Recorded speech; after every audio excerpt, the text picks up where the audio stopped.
안녕하십니까. 오늘도 참 좋은 날입니다.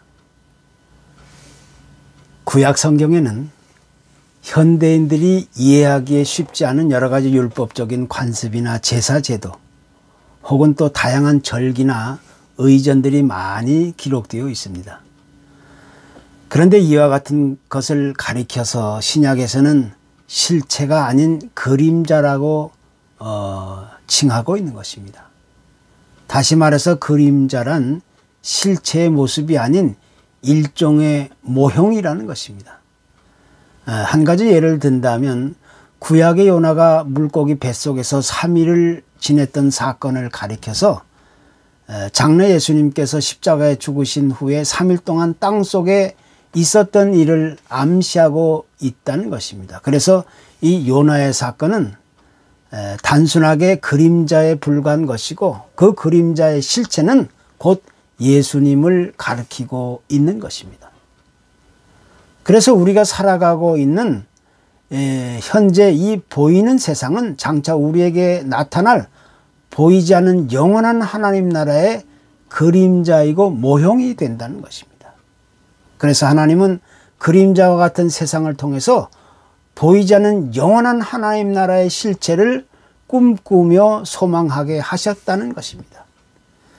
특별히 히브리서 10장 1절에 율법은 장차 올 좋은 일의 그림자일 뿐이요 참 형상이 아니다, 이렇게 말씀하고 있는데, 구약의 율법을 그림자로 또 신약의 그리스도를 실체로 대조하여 설명해 주고 있는 말씀이 되고 있는 겁니다. 우리가 흔히 말하는 그림자라는 것은 어떤 한 물체로 인해 빛이 가려지게 될 때 그 뒤에 나타나게 되는 어두운 부분을 그림자라고 말합니다.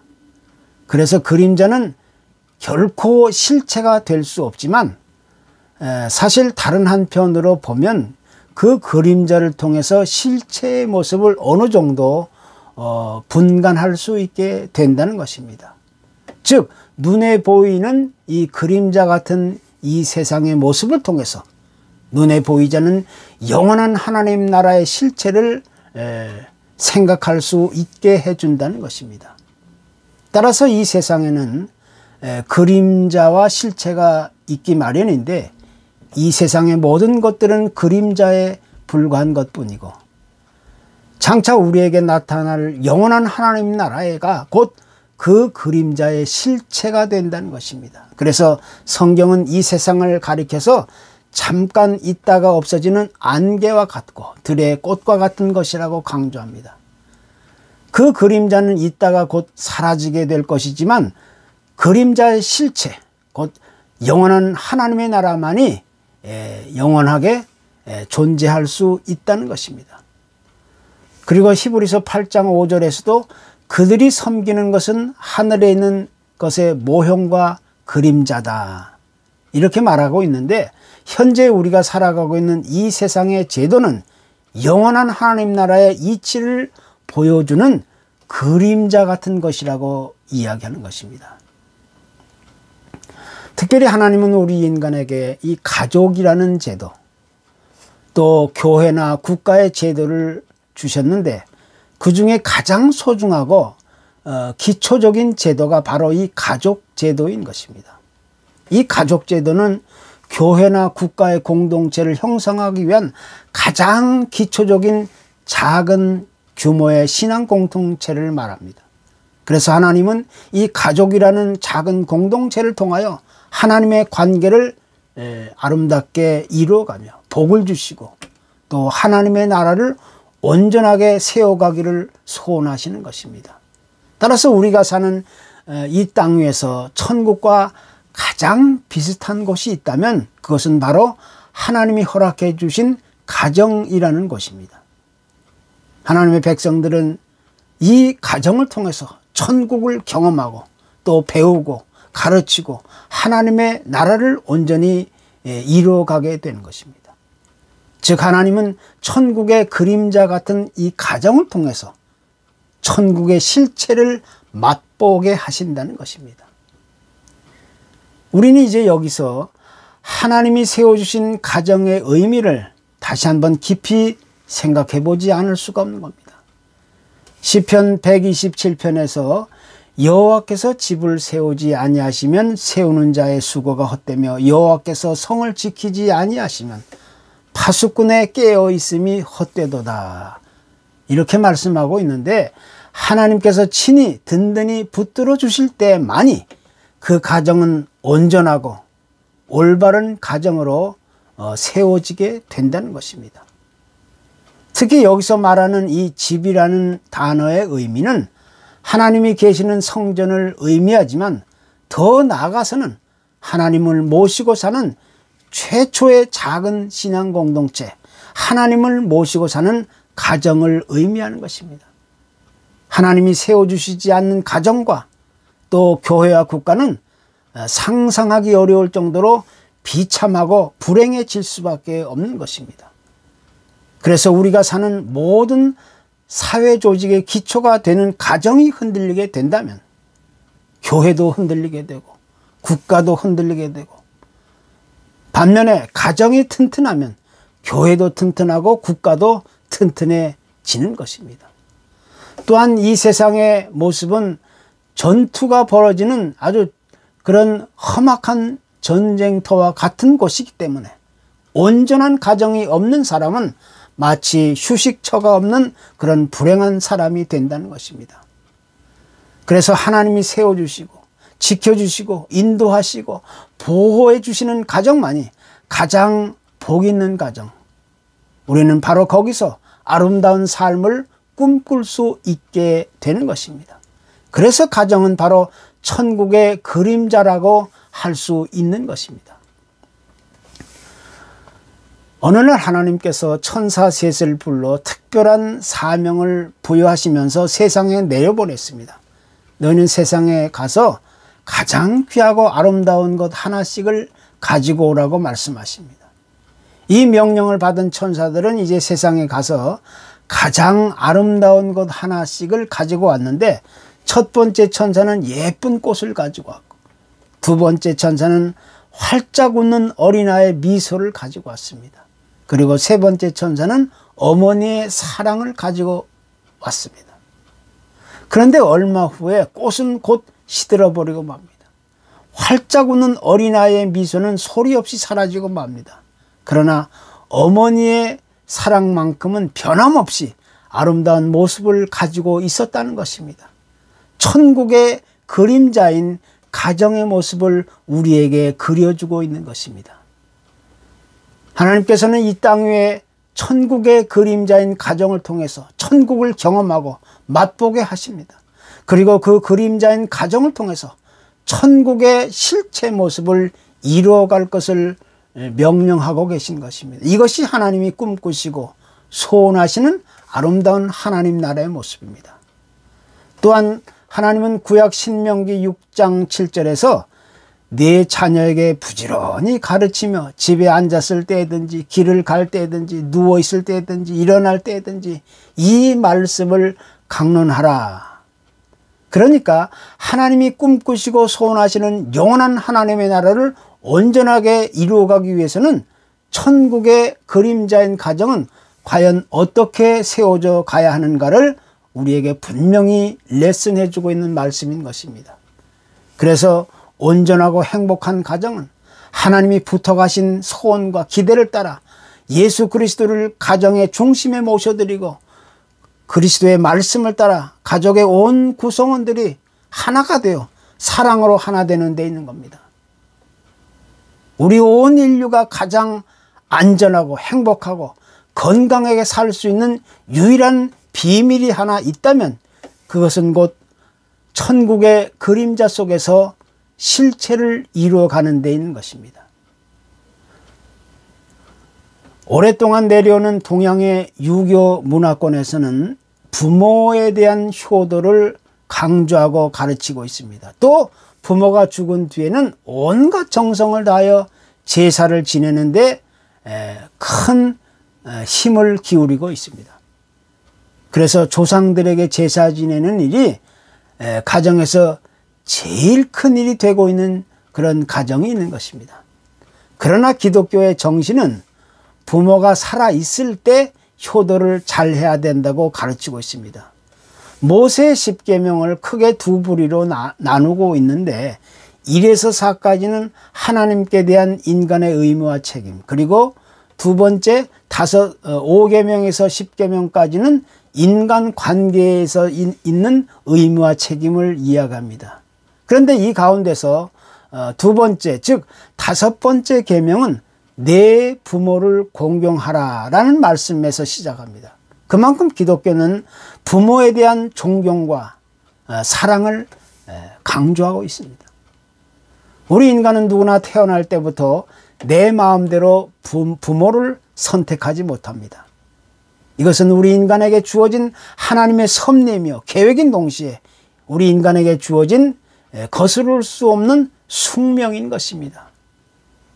그래서 부모가 내 마음에 만족하든지 그렇지 않든지, 내 마음에 들든지 들지 않든지, 그 모습과 능력과 재능이 어떠하든지 우리는 하나님의 섭리와 그 계획을 따라 존경하며 섬길 수 있어야 되는 겁니다. 만약에 부모가 내 마음에 들지 않는다고 해서 부모를 거스르고 외면하고 내 마음대로 한다면 그것은 하나님이 세워진 이 가정의 질서를 스스로 파괴하는 행위가 되는 것이고, 또 그것은 나의 존재를 부정하고 무시하는 아주 불행한 행위가 되는 것입니다. 그런데 이 세상은 점점 더 다양화되고 복잡해지면서부터 부모에 대한 존경과 섬김의 모습이 점점 사라지고 파괴되어 가고 있는 것이 오늘날의 우리 사회의 현실인 것입니다.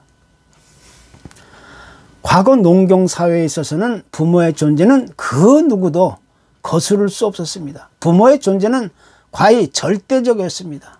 부모를 떠나서는 생존이 불가능할 정도였습니다.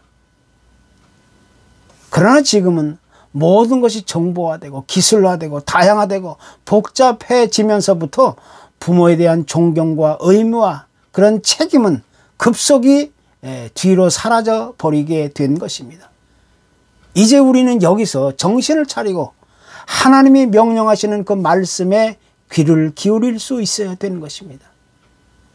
세월이 흐르고 시대가 바뀌고 또 세상의 모든 풍조가 변한다 할지라도 하나님의 말씀은 영원히 변할 수 없는 진리의 말씀이기 때문에 그것은 우리가 마땅히 지켜야 할 도리가 되는 것입니다. 잠언 23장 22절 이하에도 너를 낳은 아비에게 청종하고 내 늙은 어미를 경히 여기지 말라, 이렇게 말씀합니다.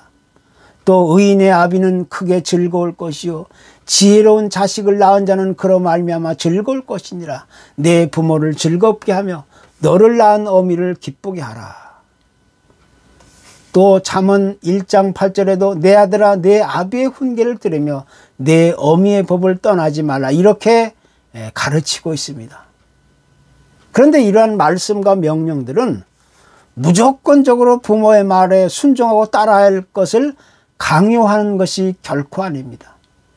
여기서 말하고 있는 것은 세월이 흐르고 시대가 바뀌고 세상의 모든 풍조가 변한다 할지라도 이 부모로부터 내려오는 이 전통적인 질서, 그 가르침을 존중해야 되고 배우라는 것입니다. 왜냐하면 자녀들 역시 이제 세월이 가고 시대가 바뀌게 되면 그들도 또한 부모의 자리에 다시 서게 되기 때문인 것입니다. 이 부모로부터 내려오는 정통적인 이 질서와 가르침, 그 명령은 세월이 흐르고 시간이 변한다 할지라도 영원히 변하지 않는 하나님이 세워주신 창조의 질서이고 진리이기 때문인 것입니다. 이것을 올바로 깨달아 알고 지키는 것이 아름다운 지혜의 삶이 되는 것입니다. 그래서 우리는 눈에 보이는 그림자를 통해서 천국의 실체를 경험할 수 있게 되는 것입니다. 구약의 온전하고 행복하고 아름다운 모습을 가지고 있었던 가정들 대부분은 공통적인 세 가지 중요한 요소를 가지고 있었습니다. 노아의 가정이 그렇고 아브라함의 가정, 이삭의 가정, 또 욥의 가정, 또 신약에 소개된 많은 가정들이 바로 그런 모습을 가지고 있었습니다. 그들은 온 가족이 함께 모여 하나님을 경외하고 기억하고 감사하는 신앙을 이어갔습니다. 형식적인 어떤 외부의 그런 모습보다는 가족이 함께 모여 진실한 마음으로 하나님을 경외하고 하나님이 세워주신 질서를 지켜나갈 수 있었다는 것입니다. 다시 말해서 하나님이 세워주신 섭리와 계획과 뜻을 따라 그 말씀과 명령에 순종하는 삶을 이루어갈 수 있었던 것입니다. 그것이 그들이 이 땅 위에서 살아가는 동안 참으로 아름다운 삶을 이룰 수 있었던 가장 근본적인 원동력과 힘이 될 수 있었던 것입니다. 그래서 우리는 이 땅 위에 사는 동안 천국의 그림자인 이 가정을 통해서 행복하고 또 아름다운 삶을 꿈꾸며 이뤄갈 수 있게 된 것입니다. 이것이 바로 이 천국의 그림자 속에서 살아가는 가정의 실체적인 모습인 것입니다. 아파트 건물을 짓는 모습을 자세하게 살펴보면 거기에는 정해진 순서가 있다는 사실을 발견하게 됩니다. 제일 먼저 그들은 앞으로 지어질 아파트 건물과 똑같은 구조와 형태대로 모델 하우스를 짓게 됩니다. 그게 바로 지어질 건물의 모형이고 그림자인 것입니다. 그래서 사람들은 그 모형 건물을 보고 그 그림자 같은 그 건물을 보고 앞으로 지어질 아파트 건물의 모습을 떠올리게 되는 것입니다. 그러니까 그 모델 하우스가 아무리 예쁘고 아름답고 화려하게 꾸며졌다 할지라도 그것은 어디까지나 그림자에 불과할 뿐입니다. 이제 청사진대로 아파트 건물이 완전하게 지어지게 되었을 때 그때는 여지없이 그 모델 하우스는 철거해 버릴 수밖에 없는 겁니다. 실체의 아파트 건물이 완성되면 그림자에 불과했던 모델 하우스는 더 이상 아무 쓸모가 없어지는 것입니다. 요한계시록에는 영원한 하나님 나라가 임하면 이 세상은 없어진다고 말씀합니다. 또 고린도 후서 5장에도 땅에 있는 우리의 장막집이 무너지면 하나님께서 지으신 집, 곧 손으로 지은 것이 아닌 하늘에 있는 영원한 집이 우리에게 있을 것이라고 강조하고 있습니다. 그래서 이제 우리는 그림자 같은 이 세상에 살아가면서 영원한 하나님 나라의 실체를 소망하며 꿈꾸고 기대하며 살아갈 수 있어야 되는 것입니다. 그림자 같은 이 세상에 얽매이거나 여기 묶이지 말고 여기에 목매이지 말고 이제 영원한 하나님 나라의 실체를 이루어가며 살아갈 수 있어야 되는 것입니다. 그것이 그림자 속의 실체의 모습인 것입니다. 아무쪼록 영원한 하나님 나라의 실체의 모습을 꿈꾸며 이룰 수 있기를 축복합니다. 감사합니다.